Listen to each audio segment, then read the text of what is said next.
ଦଶମ ଫେଲ୍ ବରକୁ ବିବାହ କରିବାକୁ ମନା କଲା ଗ୍ରାଜୁଏଟ୍ କନ୍ୟା। ଆସନ୍ତୁ ଜାଣିବା ଏହାର ସର୍ବିଶେଷ ଖବର ବିଷୟରେ।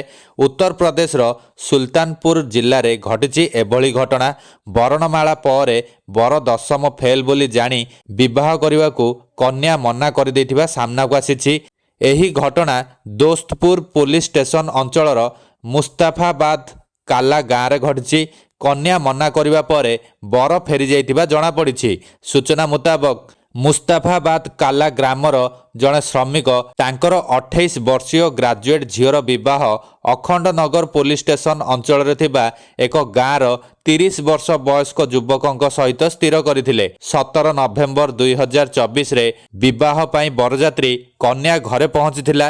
ଧୁମଧାମରେ ବରଯାତ୍ରୀଙ୍କର ସ୍ୱାଗତ କରାଯିବା ପରେ ବିବାହ ରୀତିନୀତି ଆରମ୍ଭ ହୋଇଥିଲା। ବରଣମାଳା ସରିବା ପରେ କନ୍ୟା ବିବାହ କରିବାକୁ ମନା କରିଥିଲା। ମୁଁ ବରଠାରୁ ବେଶୀ ବୁଦ୍ଧିମାନ ଓ ଅଧିକ ପାଠ ପଢ଼ିଛି ବୋଲି କହି କନ୍ୟା ବିବାହ ମଣ୍ଡପରୁ ଚାଲି ଆସିଥିଲା। କନ୍ୟାକୁ ବୁଝାଇବାକୁ ଚେଷ୍ଟା କରାଯାଇଥିଲେ ବି ସେ ବିବାହ କରିବାକୁ ରାଜି ହୋଇନଥିଲା। ଏହା ଫଳରେ ବରଯାତ୍ରୀ ଧରି ନିଜ ଘରକୁ ଫେରିଥିଲା ବର।